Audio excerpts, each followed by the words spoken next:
بسم اللہ الرحمن الرحیم۔ ہم نے اس سے پہلے ایک نشست میں یہ بتایا تھا کہ پاکستان کا جو زرعی شعبہ ہے، ایگریکلچر سیکٹر ہے، اس میں سے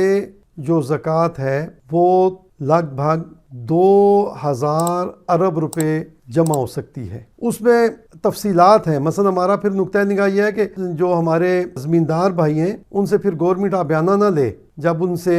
عشر لے گی، پورا عشر لے تو پھر آبیانہ نہ لے، بلکہ ان پیسوں سے جو پیسے وصول ہوں ان پیسوں سے زرعی شعبے کی ڈیولپمنٹ پہ بھی خرچہ کیا جا سکتا ہے، وہ کرنا چاہیے۔ مثلا اس وقت ہمارے پاس جو ہے وہ تقریباً 52 ملین ایکڑ یعنی 5.2 کروڑ ایکڑ زمین جو ہے وہ ہماری زیر کاشت ہے۔ تو جو عشر سے ہمیں پیسے وصول ہوں ان سے ہمیں یہ کوشش کرنی چاہیے کہ ہماری ٹوٹل جو زمین ہے وہ بڑھے، ٹوٹل ایگریکلچر لینڈ بڑھے، کلٹیویٹڈ لینڈ بڑھے۔ مثلا تقریباً 4 کروڑ ایکڑ زمین جو ہے ہماری وہ سیم اور تھور کی وجہ سے خراب شدہ پڑی ہوئی ہے، تو اس میں ہم بڑے بڑے سیم نالے بنا سکتے ہیں، دیگر اسکیمیں جاری کر سکتے ہیں اور ان ساری زمینوں کو زیر کاشت لا سکتے ہیں۔ اسی طرح ہمارے پاس کوئی تقریباً 300 کلومیٹر کا چولستان کا ایک سیراب موجود ہے، وہاں پہ ہم اپنی ٹیکنالوجی استعمال کر کے، اریگیشن کی جدید ٹیکنالوجی استعمال کر کے اور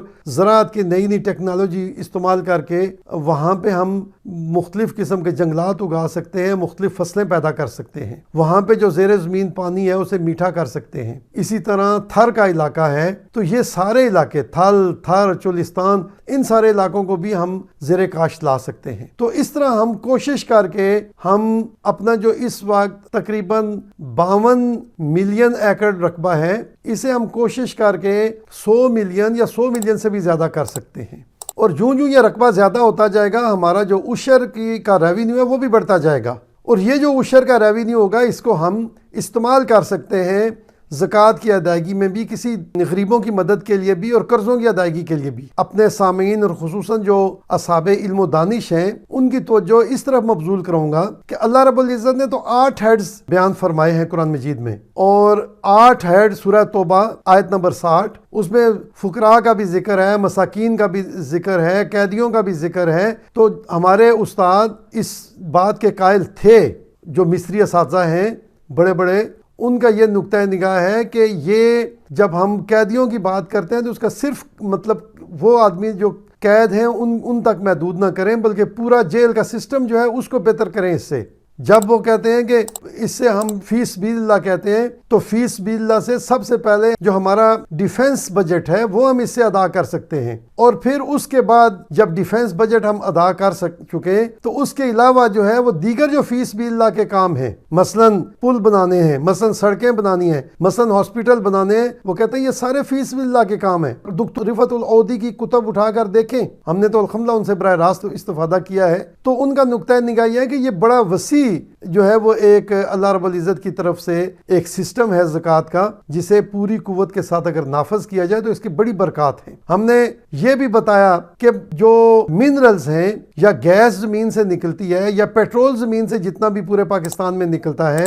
یا کوئلہ زمین میں سے نکلتا ہے، اس تمام کا 20% جو ہے وہ زکوٰۃ ہے، یعنی جو معدنیات ہوتی ہیں ان پہ 20% زکوٰۃ کی شرح ہے۔ جو آپ کے پاس پیسے جمع شدہ ہوتے ہیں اپنے گھر میں، سونا چاندی یا نقدی، اس کا 2.5% ہوتا ہے۔ جو ایگریکلچر ہوتا ہے اس کا 10% ہوتا ہے۔ اگر چاہی زمین ہو تو پھر جو ہے وہ اس کے اوپر 5% ہوگا، لیکن اگر نہر گورنمنٹ کی طرف سے فری ملی ہوئی ہے تو اس کے اوپر 10% ہی ہوگا۔ تو یہ سارے پوٹینشیل ہمیں سمجھنے چاہیے۔ اور ایک آدمی جو مقروض ہو، ان 8 مدات میں یہ لکھا ہوا ہے کہ مقروض لوگوں کے لیے بھی زکوٰۃ، یعنی ایک آدمی ہے کسی وجہ سے وہ زیر بار آ گیا یا قرضہ پے نہیں کر سکتا، تو وہ قرضہ اسٹیٹ پے کرے گی، زکوٰۃ کے ہیڈ سے پے کرے گی۔ تو جب اسٹیٹ پے کر سکتی ہے ایک انڈیویجول کا قرضہ، تو جب اسٹیٹ خود مقروض ہوگی، پوری قوم مقروض ہوگی، تو وہاں سے قرضہ کیوں نہیں ادا کیا جا سکتا؟ تو یہ چیز سمجھنے کی ہے۔ ہم سمجھتے ہیں کہ ہم نے جزوی طور پر جو ضیاء الحق صاحب کے دور میں زکوٰۃ نافذ کی، صرف بینکوں پر نافذ کی، وہ مسکنسیپشن تھا، یا وہ یہ سمجھ لیں کہ آغاز تھا، ابھی باقی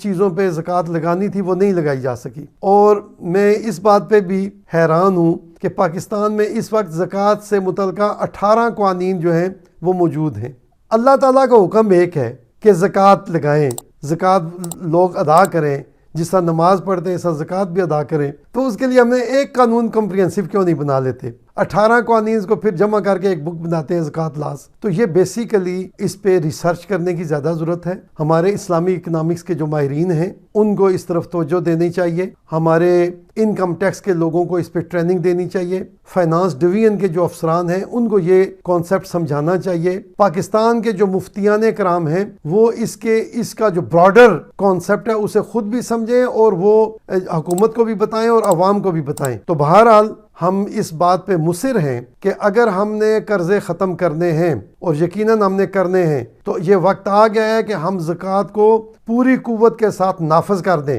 اور وہ ڈیٹ فنانسنگ کے لیے جو قرضے ہیں ان کی ادائیگی کے لیے ہم اس کو بہرحال استعمال کریں، اور اس کے ساتھ ساتھ باقی جو 8 مصارف ہیں ان پہ بھی وہ استعمال ہوگی۔ وما علیہ الا البلاغ المبین۔